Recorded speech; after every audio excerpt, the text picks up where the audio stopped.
रक्षा करे।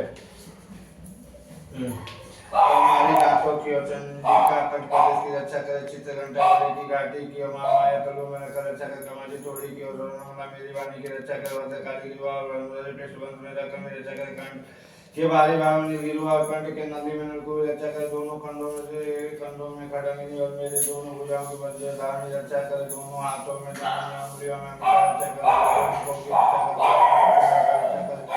महादेवी दोनों स्तनों की अशोक विनाशनी मन की रक्षा कर। ललिता देवी हृदय में और शूलधारणी उदर में रखकर रक्षा कर। नाभि में कामिनी और विवाह की गोत्री रक्षा कर। पुतना और कामिका लिंग की और महिषवाहिनी गुदा की रक्षा कर। भगवत कार्तिक भाग में और विंध्यवासिनी घुटनों की रक्षा कर। संपूर्ण कामनाओं को देने वाली महावला देवी दोनों पिंडलियों की रक्षा कर। नरसिंह दोनों घुटनियों की और तेजस्वी देवी चरणों में दोनों चरणों के पृष्ठ भाग में रखकर रक्षा करे। श्री देवी पैरों के उंगलियों और तलवासनी पैरों के तलुओं में रखकर रक्षा करे। अपनी दाढ़ों की भयंकर दिखाई देने वाली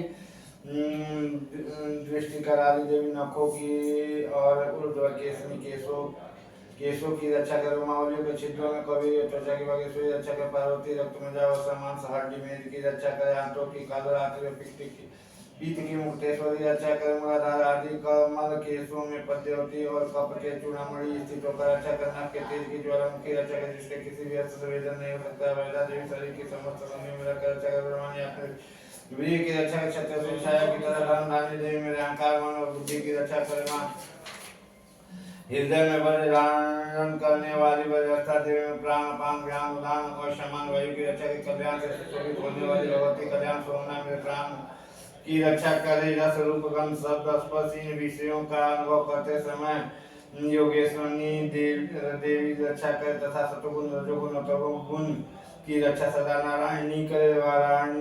वाराही आयु की रक्षा करे। वैष्णवी धर्म की रक्षा करे तथा चक्रणी देवी यश कृति लक्ष्मी धन तथा विद्या की रक्षा करे।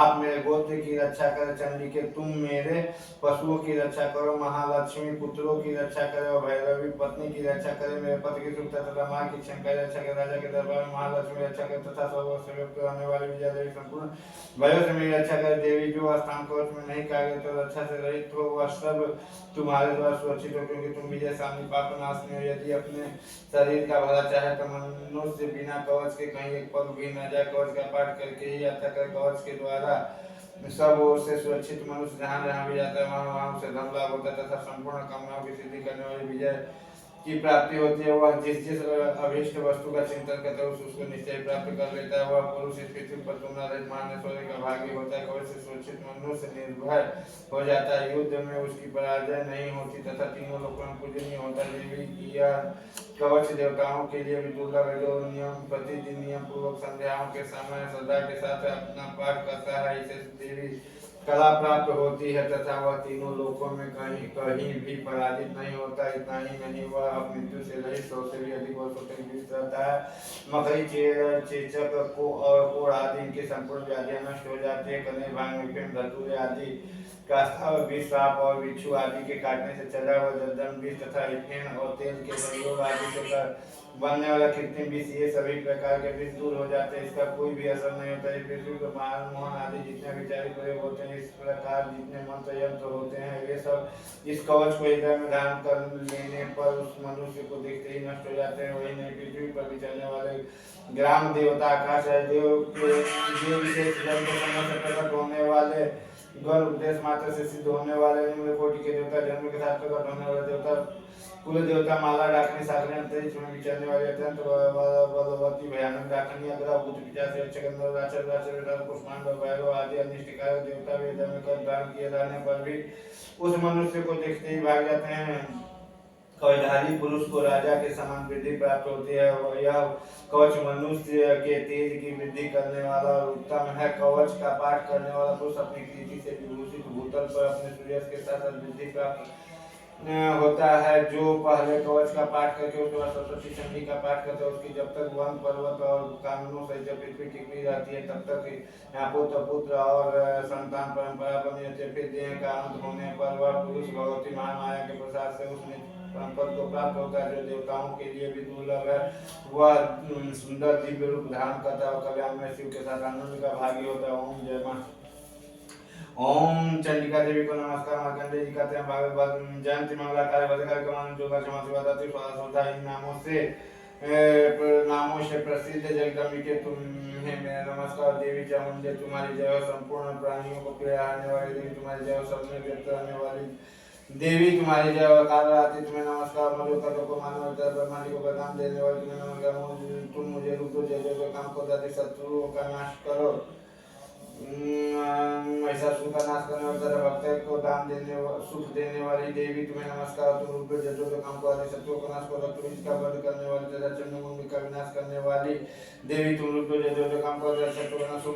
तथा तुम करने वाली काम को आदि शत्रुओं का नाश करने वाली तेरा संपूर्ण स्वभाव प्रदान करने वाली देवी तुम जो काम को आदि शत्रुओं का नाश करो। देवी तुम्हारे रूप चरित्र चैत्य तुम समस्त शत्रुओं का नाश करने वाली और तुम रूप जो काम को आदि शत्रुओं का नाश करो। पापों को दूर करने वाली चंडिके जो भक्ति को तुम्हारे चरणों में सदा सर्वदा मस्तक झुकाते हुए रूप जो काम को आदि शत्रुओं का नाश करो। लोगों का नाश करने वाली चंडिके जो भक्ति पूर्वक तुम्हारी स्तुति करने वाले रूप जो काम को आदि शत्रुओं का नाश करो। चंडिके इस संसार में जो भक्ति पूर्वक तुम्हारी पूजा करते हुए रूप जो काम को आदि शत्रुओं का नाश करो। मुझे सौभाग्य आरोग्य काम को आदि शत्रुओं का नाश करो। जो मुझ में द्वेष रखते हैं उनका नाश और मेरे बल की वृद्धि करो। जो काम को आदि शत्रुओं का नाश करो। देवी मेरा कल्याण करो। मुझे उत्तम संपत्ति प्रदान करो।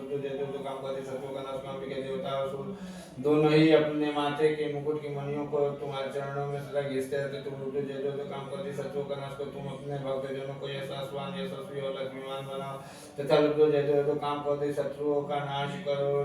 प्रचंड दैत्यों के दर्प का दलन करने वाली चंडी के मुशरणार्थ को रूप जो काम को आदि शत्रुओं का नाश करो। चतुर्मुख ब्रह्मा जी के द्वारा प्रशंसित होने वाली काम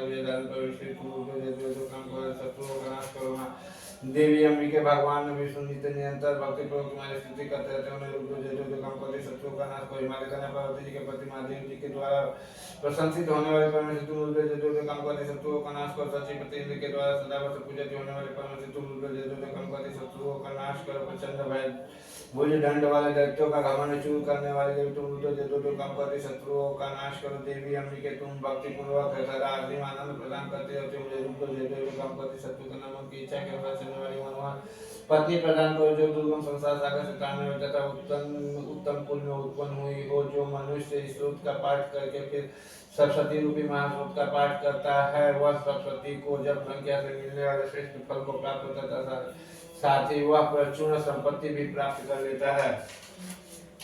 ओम चंडिका देवी को नमस्कार। मार्कंडेय जी का विशुद्ध ज्ञान है जिनके 3 दिव्य नेत्र हैं जिन जो कल्याण प्राप्ति हेतु है तथा अपने मस्तक पर चंद्र का मुकुट धारण करते हैं उन भगवान शिव को नमस्कार है। मार्कंड मंत्रों का विकीलक है अर्थात मंत्रों की सिद्धि में विघ्न उत्पन्न करने वाले साप रूपी कीलक का जो निवारण करने वाला उस सरस्वती सूक्त को संपूर्ण रूप से जानने चाहिए। यद्यपि सरस्वती के अतिरिक्त अन्य मंत्रों के जप में जो नियंत्रण लगाता है वह भी कल्याण का भागी होता है। उसे भी उच्चाटन आदि कर्म सिद्ध होते हैं तथा उसे भी समस्त दुर्लभ वस्तुओं की प्राप्ति होती है। तथापि जो अन्य मंत्रों का जप न करके केवल सरस्वती नामक स्तोत्र से देवी की स्तुति करते उन्हें स्तुति मात्र से ही सच्चिदानंद स्वरूपनी देवी सिद्ध हो जाती है। उन्हें अपने कार्य की सिद्धि के लिए मंत्र औषधि तथा अन्य किसी साधन की उपयोग की आवश्यकता नहीं रहती। बिना जप के ही उनके उच्चाटन आदि समस्त विचारी कर्म सिद्ध हो जाते हैं। नहीं उनकी संपूर्ण अभीष्ट वस्तुएं सिद्ध होती है। लोगों को मन में यह शंका था कि जब केवल सरस्वती की उपासना से अथवा सरस्वती को छोड़कर अन्य मंत्रों की उपासना से भी समान रूप से कार्य सिद्ध होते हैं तब उनमें श्रेष्ठ कौन सा साधन है। लोगों की इस शंका को सामने रखा भगवान शंकर ने अपने पास आए जिज्ञासु को समझाया कि सरस्वती नामक संपूर्ण स्रोत ही सर्वश्रेष्ठ एवं कल्याण में। तदंतर भगवती चंडी के सरस्वती नामक स्तोत्र का महादेव जी गुप्त कर दिया। सरस्वती पाठ से जो पुण्य प्राप्त होता है उसकी कभी समाप्ति नहीं होती किंतु हमें मंत्रों के जप पर जन्य पुण्य की समाप्ति हो जाती है। तब भगवान शिव ने अपने अन्य मंत्रों की अपेक्षा जो सरस्वती की श्रेष्ठता का निर्णय किया उसे यथार्थ ही जानना चाहिए। हमें मंत्रों जप का करने वाला पुरुष भी यदि सरस्वती सूत्र का जप का अनुष्ठान कर ले तो वह भी पूर्ण रूप से कल्याण का भागी होता है। इसमें तनिक भी संदेह नहीं है। जो साधक कृष्ण पक्ष की चतुर्दशी अथवा अष्टमी को एकादशित होकर भगवती की सेवा में अपना सर्वस्व समर्पित कर देता है वह फिर उसे प्रसाद रूप से ग्रहण करता है। उसी पर भगवती प्रसन्न होती है अन्यथा उनकी प्रसन्नता नहीं नहीं होती। इस प्रकार सिद्धि के प्रतिबंधक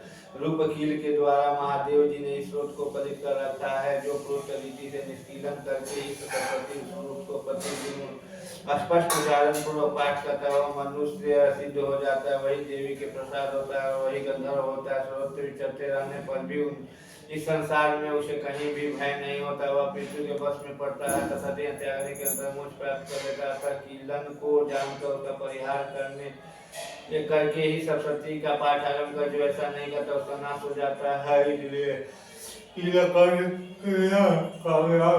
करने पर ही स्तोत्र निर्दोष होता है और विद्वान पुरुष इस निर्दोष स्तोत्र का ही पाठ आरंभ करते हैं। स्त्रियों में जो कुछ भी सौभाग्य दृष्टि गोचर है वह सब देवी के प्रसाद का ही फल है।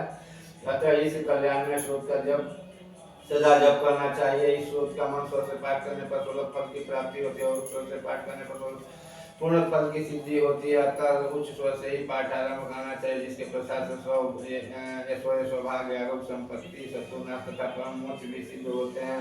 उन कल्याण में जगदम्बिका की स्तुति मनुष्य क्यों नहीं करता।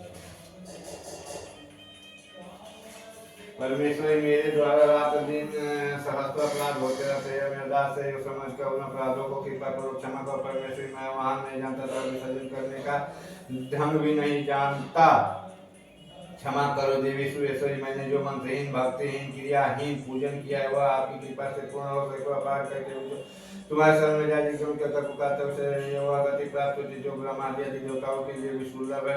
के मैं अपराधियों किंतु तुम्हारे शरण में आया हूँ, इस समय दया का पात्र तुम जैसा चाहो वैसा करो। देवी परमेश्वरी अज्ञान से भूख से अथवा बुद्धि भ्रांत होने के कारण मैंने जो न्यूनता या अधिकता कर दी हो वह सब क्षमा करो और प्रसन्न हो। सत्यानंद स्वरूप परमेश्वरी जगन माता कामेश्वरी तुम प्रेम पूर्वक मेरी पूजा स्वीकार करो और मुझ पर प्रसन्न रहो। देवी सुरेश्वरी तुम गोपनीय से भी गोपनीय वस्तु की रक्षा करने वाले हो, मेरे निवेदन किए हुए इस जप को ग्रहण करो, तुम्हारी कृपा से मुझे सिद्धि प्राप्त हो।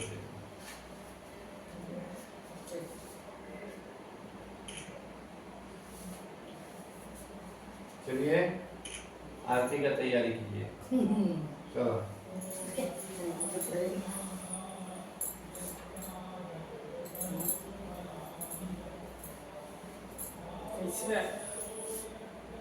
नहीं